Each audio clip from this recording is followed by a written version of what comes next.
Là, on est parti, par exemple. D'accord. Bonjour, bienvenue dans ma librairie. Nous sommes à Montréal le 27 octobre 2016. Je suis en compagnie de mes deux amis, Patrick Vu et Fred Harding.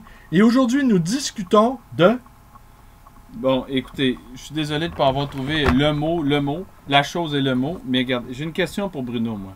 Par rapport au vote dit ethnique, et c'est parfaitement correct d'appeler les choses par leur nom, on parle du vote ethnique et de la façon pour les nationalistes de s'approprier les votes qu'il leur faut pour leur projet d'indépendance en s'adressant aux communautés culturelles. Oui, c'est parti d'une réflexion, si tu permets, Fred. Je te permets. C'est parti d'une réflexion que j'ai lue dans le journal L'Actualité, une entrevue qu'a donnée le nouveau chef du Parti québécois, Jean-François Lisée, où il accusait les libéraux d'avoir abandonné les immigrants en ne leur donnant pas les outils pour pouvoir s'intégrer à la société québécoise, c'est-à-dire des cours de langue française, des cours d'intégration, et qu'au fond, cette difficulté d'intégration, voire même d'impossibilité d'intégration, a brisé des vies. Moi, j'avais jamais pensé à ça.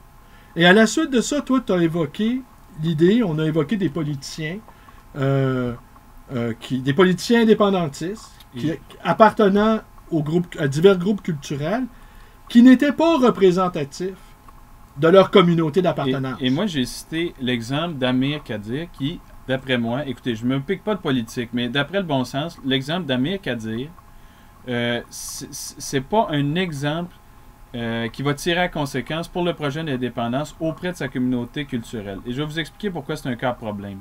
Amir Kadir, c'est tellement bien intégré à la société québécoise. Pour moi, c'est un Québécois à part entière. Ce n'est pas un Iranien québécois, c'est un Québécois à part entière, au point où il peut faire des reproches à sa communauté de ne pas avoir fait l'effort de s'être accoutumé ou d'avoir emprunté nos us et coutumes.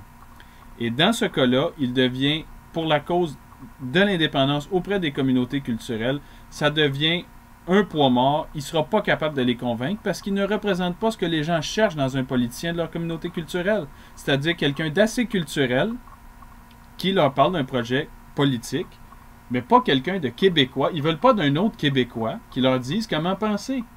Pour eux, il faut que ce soit quelqu'un qui reste au sein de leur communauté et qui s'implique en politique. Et non un...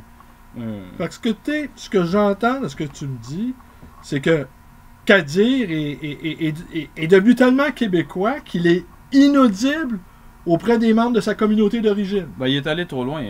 Amir Kadir a passé le point de non-retour où ce n'est plus un Iranien. C'est un politicien québécois. Donc, mais c'est souhaitable ou pas? Ça dépend pour qui. Ça dépend pour qui. Écoutez, si vous voulez gagner le vote ethnique, c'est pas l'homme de la situation. C'est pas l'homme qu'il vous faut. Ah, mais alors comment tu l'imaginerais? Après, on va laisser la parole à Patrick. Oui, excuse-moi, je fais juste écouter. Ouais, tu t'as jamais posé toutes ces questions-là. Non, mais moi-même, c'était pris pour acquis. Ben oui, c'est ça l'affaire. C'est que, bon, OK. Alors, tu le vois comment, cet homme ou cette femme-là, politique, appartenant à une communauté culturelle autre, réussissant à convaincre les membres de sa communauté d'appartenance? Tu l'imagines comment? Ben écoutez, c'est d'abord, ça va être un homme qui est aussi jaloux que les membres de sa communauté de certains traits de leur culture, de certaines caractéristiques communes, peut-être même de certaines fêtes autour desquelles ces gens de la communauté se rassemblent. Je sais pas, pour les Grecs, ça pourrait être c'est quoi les fêtes grecques? La Pâque... Il y a la Pâque orthodoxe. Bon. Il y a le jour de l'indépendance qui célèbre avec faste. Bon, alors, ces gens-là, il va falloir qu'ils les fréquentent, ces fêtes-là, qu'ils soient actifs auprès de leur communauté. Mais l'argumentaire séparatiste, nationaliste, ne doit pas passer par une tentative de québéciser la population immigrante.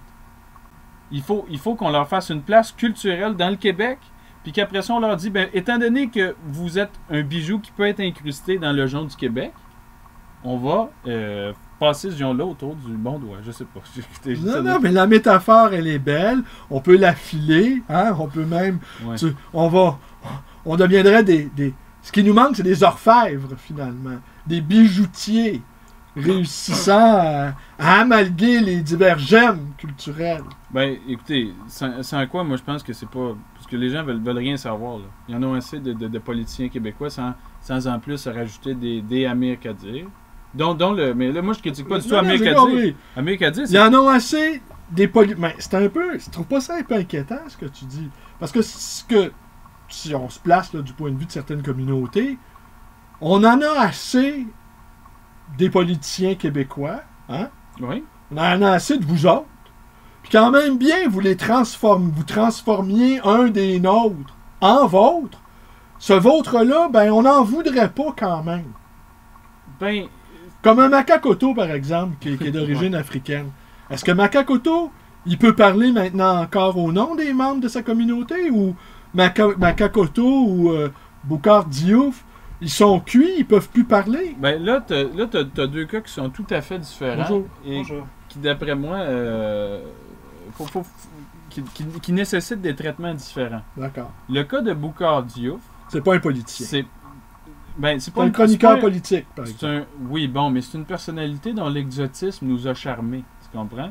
Oui. Mais c'est un exotisme à la sauce Rimouski. Tu sais. Il Oui. apporte beaucoup. Fait que lui, Oui, c'est un genre de synthèse. mais lui, ça serait peut-être exactement le gars dont vous avez besoin, justement. Parce qu'il était capable, écoutez, il déplace son coin de pays à Rimouski. Oui. Puis si lui décidait écoutez, je sais pas à quel point, lui, il est quoi, il est sénégalais? Je sais pas à combien de Sénégalais ont planté leur clou au Québec, mais je peux vous dire que ça serait un bonhomme politique qui rallierait les gens autour du projet de l'indépendance.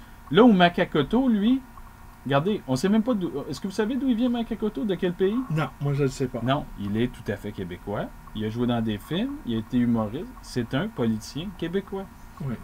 Vous avez besoin de quelqu'un qui ramène tout le temps le fait culturel de sa communauté. Makakoto, il a balayé ça derrière lui.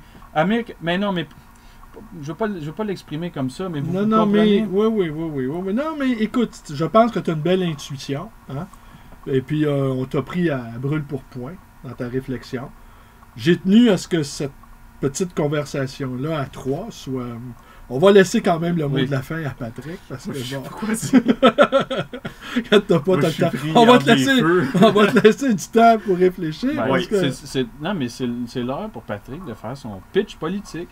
OK. Regarde, Patrick, toi, t'as un de tes parents peut-être, ou un de tes grands-parents est Vietnamien. Vietnamien? Ouais. Parfait. Patrick, c'est l'heure, là. Il y a peut-être Ok. des Vietnamiens qui nous écoutent. Ouais. C'est le temps de les rallier à la cause. Aïe, c'est maudit jump, ça. Fais semblant qu'on est deux Vietnamiens Ben, déjà, d'adoption. faudrait que je délaisse mon accent. Parce que. Faudrait que tu abandonnes ton accent. Québécois, ton accent québécois, là. Je téléphone à mes oncles, mes tantes, Oui. je leur réponds. Ils se disent, excusez-moi, monsieur. Ils reconnaissent pas ma propre voix alors que je suis leur neveu. Ouais, Ils ça me part reconnaissent bien. même pas au Mais téléphone. tes oncles au Vietnam ou au Québec? Au Québec? Au Québec, Au ok. Québec, ils me reconnaissent même pas. Ils sont où au Québec? Ah, ils sont dans la ville de Montréal. Ils sont à D'accord, Montréal, comme Ok. moi. Mais est-ce que tes autres cousins, eux, ils vivent en français ou... Ils vivent en français, mais ils ont pas la même québécitude que moi. Ok, toi t'as poussé... Moi, c'est un peu. Ben ouais, regarde, Amir Kadir. on peut montrer, regarde la veste de chemise chasse, en haut, on peut monter ses Rouge et durs à noir, battre, comme ouais. d'habitude, la classique. Oui, la classique. Puis mes cousins et cousines sont pas aussi. Ils sont pas aussi La- québécisés, on va C'est dire. ça. Mais c'est quoi leur rapport au Québec, tes cousins et cousines? Mais écoute, ils viennent, ils font pas chier, ils étudient, se trouvent une Mais job, est-ce c'est qu'ils tout. sont conscients de l'environnement dans lequel ils Oui, sont? bien sûr. Oui, bien sûr. bien sûr. D'accord. Bien sûr. Est-ce qu'ils ont des préjugés? Je pense pas, non. Ok. Je leur parle pas assez de ces sujets-là pour bien cerner ce qu'ils en pensent vraiment. Si tu leur annonçais, par exemple, t'es membre du Parti québécois, ils pourraient réagir comment? Ben, ils s'en ficheraient, là, à mon avis. Ils s'en ficheraient. Ouais, ben, ils seraient pas trop surpris parce qu'ils me connaissent comme étant quelqu'un qui aime prendre parti. D'accord, puis tu vas lire Non, des livres ils de me voient- Gaston Miron. Ils me se voient disent, lire ça, ils me voient lire ça. Fait que pour eux, c'est même pas des grands lecteurs. Mais- eux C'est autres-même. dans l'ordre des choses, dans le fond. Que C'est ça, c'est pour eux. Ouais, mais là, c'est pas de troublant. surprise. C'est troublant sans les surprise. deux ce que vous dites, parce que si toi, là, t'es devenu, bon, moi, je suis ravi que tu sois un Québécois. Pour moi, t'es un membre de notre tribu. Ouais. Fait que je te souhaite pas autre. Qu'est-ce qu'on va faire? Je veux dire, Ah. si on suit le raisonnement de Fred, là, tu serais Ouais. devenu comme trop québécois C'est avec ça, ta veste de aussi. chasse puis tes lectures de Gaston Miron Je devrais... pour être capable de parler Mais- aux autres membres de la communauté vietnamienne. Pourtant, je m'en vais quand même au marché du Nouvel An, regarder les danses de dragons, puis les tam-tams qui jouent, puis l'espèce de karaté vietnamien là, qui se font, là, puis les musiques. Tu sais. Je suis quand même ok. attaché à ça. Oui. J'ai pas envie de l'abandonner non plus. Mais je voudrais aussi aller avec les Québécois Ben oui, vers l'indépendance. Ouais, ben. Donc moi, je serais un bon politicien. Ouais, Ben oui, c'est sûr, nous, je pense qu'il y aurait notre vote. En tout cas, t'aurais le mien. Ouais, sûrement. ouais, c'est sûr. Hein, on dit toujours en blague, mais on le pense peut-être, Robert et moi, on pense que tu devrais être Non, c'est pas vrai. le président de la République du Québec. On pourrait travailler très fort pour toi, pour Ouais, t'amener à ça, là. C'est vrai que je trouve qu'il y a la figure Ok. de l'emploi. Mais dis-moi, Patrick, si tu avais un argument pour convaincre un jeune Vietnamien, là, québécois, on va dire, hein, parce que, Oui. bon, d'adhérer au projet indépendantiste, ça serait quoi l'argument? Ben, c'est payant. C'est payant, C'est payant l'argument au bout. économique. Oui. OK. Oh oui, ils pensent pas mal à ça, là, et tout ce qu'ils veulent, c'est... C'est du cash. Non, juste s'établir dans la société, pas chercher le trouble à personne, être dans leur coin, à leur affaire. On dérange personne. C'est Et... pour ça qu'on voit pas souvent des Asiatiques Mais- en politique ici au Québec. Non, c'est vrai. Chacun dans son coin. Oui, un peu. ils sont pas... ils sont discrets. Ouais. Ils sont discrets Très et... Très, Et très ils croient discret. beaucoup à l'effort individuel. Ouais. Hein? Je sais que tes parents ont accordé énormément d'importance aux études, Exact. aux bons résultats scolaires et à la réussite individuelle. Et pour eux, c'est assez. C'est tout ce qu'il faut pour être en société. Pour ça, c'est assez. Mais Puis c'est- des fois, je reproche un peu à ma communauté de pas être plus à l'avant dans la politique. J'ai une autre Ouais. question à te poser, puis on va vraiment conclure là-dessus. Ouais, ça fait un bout. Ouais, bon, là, ça, on est rendu à 12 minutes presque. Moi, j'ai eu une idée il n'y a pas si longtemps. OK. D'accord? C'est de faire un genre de cartographie de l'île de Montréal et d'aller débusquer les poètes qu'il y a dans les diverses communautés et de faire un genre de florilège ou une anthologie des poètes du petit Maghreb, exemple. Des poètes du quartier chinois. Il doit y avoir des poètes dans le quartier chinois. Mais toi, tu dis Ok. ça, puis si tu me permets, Bruno, parce que quand tu étais jeune, tu étais l'ami du fils du poète grec Kazantzaki. Ouais, exact. Attends, non. Comment il s'appelle, donc? 400. Je l'ai, le livre. Bouge pas, je vais aller le chercher. Bon. Bon. Oui, continue. J'étais ami avec lui, donc. Bruno dont le père était lui aussi poète, a confié dans une vidéo avoir envié le fils de ce poète-là d'avoir un père meilleur poète que son père ne l'était. Ben, oui, c'est d'autant plus que le poète en question, alors voilà, je l'ai, lui, c'est Kashtitis. Ouais, on n'était pas. Ok, on était loin, hein, on était loin. Alors, je le montre à l'écran. Ça, Nikos Kashtitis, et j'étais ami avec son fils, Thomas, et qui ont quitté le Québec au début des années 70, parce que je pense que la mère craignait l'arrivée des indépendantistes. Puis les années 70, c'était des... Oui, mais c'était prévisible. Il y avait des troubles, hein, comme on appelait les troubles en Irlande du Nord, comme tu me le rappelais. Là. On n'appelait pas ça des événements politiques, mais des troubles. Tu sais. Ouais. Alors, elle craignait la montée du mouvement indépendantiste. Et le Nikos Kashtitis était décédé pas longtemps auparavant. Et dans le sous-sol de cette maison-là, sur la rue Kerb, il y avait une pièce qui lui était consacrée, où sa veuve avait conservé tous ses livres et la photo de son défunt mari, écrivain. Et ça arrivait assez souvent que Thomas et moi, on se réfugiait dans cette chambre-là, dans cette pièce-là, pour s'adonner à des activités mélancoliques. C'est-à-dire, on s'assoyait, on regardait les livres, on regardait la photo du père. Et je me suis toujours demandé, j'étais pas en mesure de le juger, de le savoir, si Nikos Kashtitis était un grand écrivain. Alors j'étais bien étonné quand j'ai vu finalement on l'éditait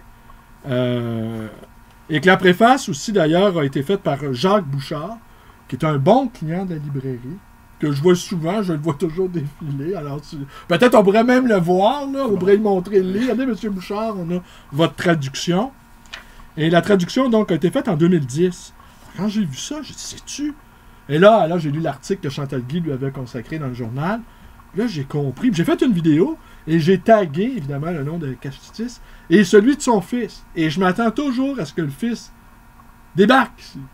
Parce que maintenant, il va faire des recherches sur Google, il va voir que quelqu'un a consacré une vidéo au livre à un numéro, le numéro de la revue Liberté, consacré à Kashtitis. Alors, il va débarquer ici, il dit « Hey Bruno, puis là, enfin, on pourra peut-être répondre à la question de savoir si Son père était un meilleur poète que le mien. Mais bon, là, c'est. Mais là, tu voulais en venir pour ça, Mais là, la parenthèse d'ailleurs, c'est moi qui l'ai ouvert, mais c'est moi qui l'ai ouverte, mais c'est pas moi qui l'ai fermé. Hein. Après ça, j'étais pas maître de la longueur, moi. Mais tu parlais de c'est moi qui ai la plus longue. tu parlais de répertorier les poètes Oui. des communautés C'est à culturelles. Montréal. Oui. Puis je dis, ton idée venait de justement. Ben, à quelque part, oui, c'est vrai. C'est une belle intuition encore que tu as eue. Décidément, aujourd'hui, tu es plein d'intuitions. Moi, je ne raisonne qu'à part intuition. Ah, ben je suis voilà. un homme intuitif Ton- jusqu'aux ongles. Ton intelligence est devant toi. Ton intuition te précède. Merci. Tu comprends? Mais c'est. Être intelligent, après, c'est ennuyeux. Vaut mieux l'être. Bon. Tout ça pour dire, oui, une cartographie donc des poètes du quartier chinois. Il doit en bien avoir un ou deux. Et de prendre l'île de Montréal et où sont établies en majorité les communautés et aller chercher les poètes à l'intérieur de ces communautés-là et de les mettre sur la place publique. Tu vois? De leur faire réciter leurs poèmes, de proposer des traductions aussi en miroir, des poètes du quartier chinois, par exemple, traduits en français. Qu'on les inviterait dans nos... On essaierait peut-être pas de les transformer totalement en québécois, pas de les transformer en poètes québécois, mais faire qu'il y ait des échanges véritablement interculturels. Non pas une juxtaposition de culture, mais de véritables échanges. Mais bon, écoutez, c'est quoi le mot de la fin? On le laisse à qui? Patrick? C'est le Patrick, plus jeune. c'est le plus jeune. C'est l'avenir. Non, ben. D'un an plus jeune que toi. Ça me sauve d'avoir à faire La conclusion, mais là, vous laissez tout ça à moi. Ben oui, Ouais, si tu veux, c'est toi l'avenir du Québec. Ben voyons donc. Ben oui, C'est le cas de le c'est ce dire. qu'on a conclu. Ben, moi, il est comme il était un peu tard pour moi, là, au niveau de l'avenir. Mais non. En tout cas, continue. Écoutez, je sais pas quoi dire. Bon, ben écoute. C'est vrai, Sans mots. d'habitude, on vous écrit les discours Sans en mots. Bon, ben écoutez. Je vais laisser Fred conclure. Le petit hiatus habituel. Eh bien, ce qu'on dira, finalement, On va laisser toute la place. On va même lui laisser la place au complet. Vas-y, Fred, laisse-toi aller. bien, ce qu'on dira, finalement, tandis que d'habitude, c'est que le Québec, mesdames, messieurs, le Québec est une terre d'accueil et qui ne vous demande pas, pour vous inclure, que vous reniez votre héritage culturel. Pour moi, c'est un alliage de plusieurs métaux précieux. D'où la métaphore du genre. Moi, je suis à moitié anglais, pas anglophone, mais à moitié français. Donc, il n'en tient qu'à vous d'intégrer cette communauté ou de passer à la librairie Le Livre Voyageur De placement de produits. Yes! sur Swale. Vous pouvez appeler au numéro 514-736-0999. Merci Fred Harding. Merci Patrick Vu. Bonne journée à tous.